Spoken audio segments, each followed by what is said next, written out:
Hi guys, so today we'll be looking at how to set up our system. We'll be installing Python 3, so let's get started. I have Google open here and we'll just type in Python. And the first link should be the official Python link, that is python.org. We'll click on that. And in the download section, you'll see Python 3.8 is the latest version as of now. So I'll just click on that, which will download the exe. Okay, so once the exe is downloaded, we'll click on the exe. And instead of just clicking install now, we'll go ahead and customize the installation and check the add Python 3.8 to path. So click on customize installation, just leave this as is. And then instead of installing Python in the users folder for a particular user, we'll install it in C drive. So C drive, and we'll create a new folder and we'll name it Python 3.8.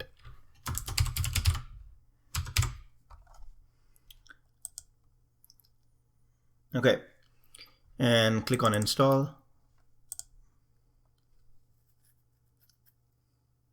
Should be fairly quick.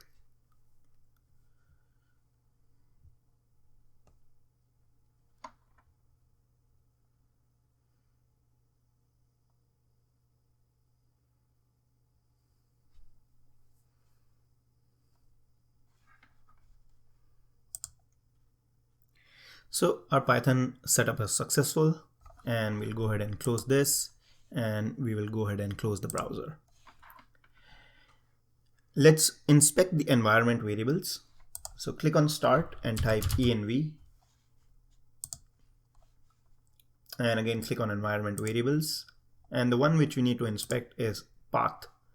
So click on edit, and we have two environment variables created here, CPython 3.8 and CPython 3.8 / scripts.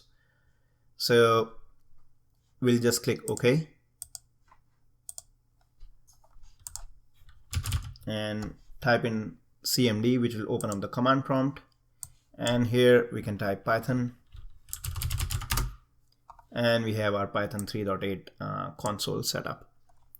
If this does not work for you, or if the environment variables are not set up correctly as they are in my system, so what you need to do is just go back to your environment variables, and in the path environment variable, click on edit and make sure you have CPython 3.8 / scripts and CPython 3.8 as the first environment variables, because with Windows 10, sometimes when you click on or when you type Python in your command prompt, it opens Python 2.7, which ships default with Windows 10 these days. So just make sure that Python 3.8 and Python 3.8 scripts are the first variables, and you should be good to go. Alright guys, I'll see you in the next video.